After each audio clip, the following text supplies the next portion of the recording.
Accounting or tax compliances for the construction sector, including architects and interior designer, is well settled, but still creates a lot of confusion even in the mind of established construction firms. Through this video, I will touch upon the most common ways of registering a construction firm legally and tax confusions around it. My name is Rohit Jain, a chartered accountant with more than 8 years of experience in the industry. A very handful of established firms have registered themselves as a corporate. Majority of the construction firms, architect or interior designing firms are still running on sole proprietorship or partnership mode. What are the mode of registering a business? Let's discuss in two simple steps. In India, a business can be registered as a separate legal entity having a PAN card, GST registration certificate different from the owner. This form of registration is called private limited company. Another mode of doing business is starting a firm in individual name of the owner himself. If we compare both these scenarios, in the second case of doing business in own name, the cost and compliance is much lower and best suitable for any startup firm.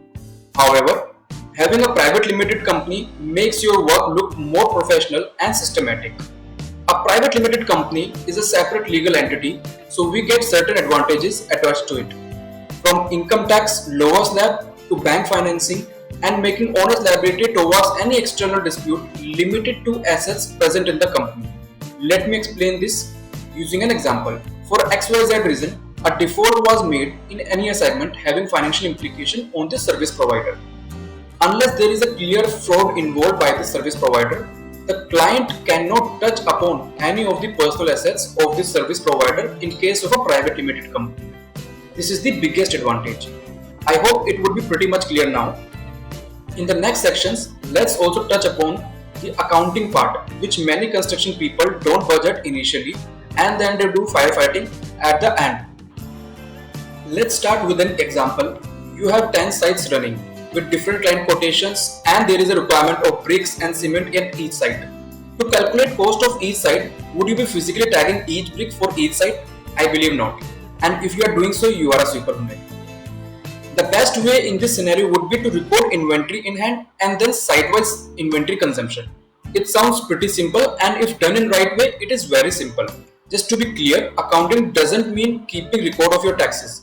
It means keeping record of your incoming and outgoings and creating a profit or loss statement out of it. Usually the above discussed accounting can only be done if you have a good trained accountant. Many professional firms have also started providing these services by the name of virtual or shared CFO services. You can contact these firms, check reputations and retain them for a clean and timely accounting. Now we will move on to the next confusing area for any construction person, which is GST. We will discuss GST for construction sector through 5 basic FAQs and then we will move on to 5 other complicated areas which are revolves around GST in construction sector. So the first question which comes to you is when a person is required to get registered under GST, whether it is an architect, interior designer or any other individual. So the answer is very simple. If you are providing services exceeding rupees 20 lakh in a year. So basically if your turnover crosses on a single pen in a financial year for more than rupees 20 lakhs. Second, if you are providing services outside your state boundaries. That means if the property is located outside state boundaries and you are working on that project. In that case, you will be required to get yourself registered under GST. Third, if you opt yourself for GST registration. It is very simple and basic that in these steps, generally you are required to get yourself registered under GST. There could be some other scenarios also, but these are the basic ones. There could be an ancillary question to this question that what are the documents required for GST registration? They are very basic KYC documents like Aadhaar card, PAN card, phone number, email ID and registered premises address proof. That's it. Second question that comes to me is, can we do multiple businesses under same GST number? For example, if you have multiple verticals, architect services, interior designing services, you have a construction engineering line separate. So yes, multiple businesses or verticals can be done under single GST number. Even the GST portal allows to register multiple brand name or trend name on a single legal name. That means if you are a single owner, my name is Rohit Jain. Under single brand legal name of Rohit Jain, I can have 3 or more verticals on a single GST number. Coming to the next question. Once registered under GST, what are the basic compliances that you need to comply as a business owner on day-to-day basis? Firstly, your invoice should be serial numbered. It should be dated and GST registration certificate number should be printed on the invoice. Second, the GST registration certificate should be printed and displayed outside your office space at a visible place. Third, you need to pay your taxes on monthly basis. You can file your return on monthly or quarterly basis as per your requirement. Next question is how to identify whether you need to charge CGST, SGST or IGST. What do we mean by CGST, SGST or IGST? So first, CGST is Central GST, State GST is SGST, and I stands for Inter GST. Basically, CGST and SGST is charged when you provide services within state boundaries, and IGST is charged when you are providing services outside state boundaries. In construction line, the main location is location of immovable property. If the location of immovable property is within your state boundaries, that means where your registered office is located, then you will be charging CGST and SGST. If the immovable property is located outside state, in that case you will be charging IGST. Now the last basic question. What do you mean by input tax credit? Let's understand the input tax credit from an example. Suppose you buy an article from Mr. Supplier and he charges you ₹100 plus GST at the rate 18%. You further sell this product to client at ₹150 plus GST of ₹27. You will be collecting ₹27 from the client and you will only pay ₹9 to the government. Why? Because ₹18 you have already paid to Mr. Vendor. He will deposit ₹18 to the government. This ₹18 for the GST purposes is called input tax credit. If you collect anything from Mr. Client, you can take benefit of GST paid to Mr. Vendor. In this case, you will have to pay only the differential amount, that is ₹9 to the government. Now before ending this video, let's take some interesting and most controversial areas surrounding around GST in construction sector. So we will start with the first question. Whether input tax credit is available on the construction services. See, the answer to this question is very simple and logical. In general, the answer is no. The benefit of GST paid to construction service provider is not available to the client.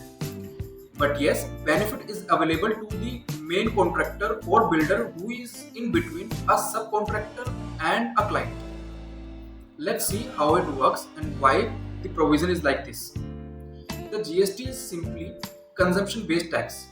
Basically, the last person in the line of consumption bears the complete cost of tax to be paid. And in construction sector, it is the client. If a contractor directly bills it to the client will use the final product for its own use, whether it's residential, rental space or office space. Since he is the final consumer of the property delivered, the input tax credit benefit will not be available to him and taxes will go directly to the government from the contractor. Now let's take an example. If a builder is involved in the transaction, there is a subcontractor, builder and then the client. The subcontractor bills to the builder will add up his profit and will bill it to the client. In this scenario, the input tax credit will be available to the builder, but the bill that goes from builder to the client, the benefit will not be available to the client. So, since we know the logic now, let's come to some controversial input tax credit case studies and discuss them.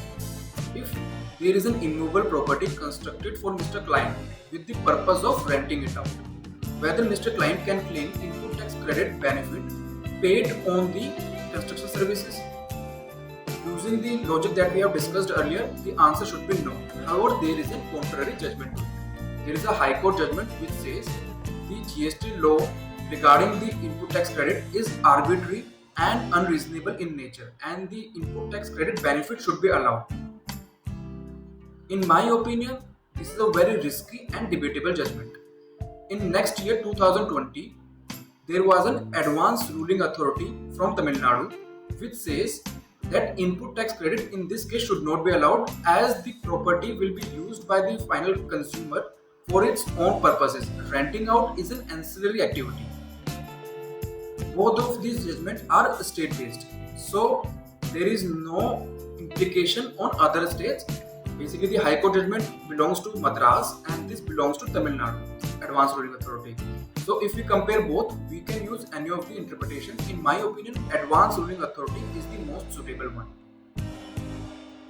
Now let's move on to the another controversial area. Before constructing any property, you must have seen there is a temporary structure attached to it. Like we use nuts, bolts, the pillars just to structure the building.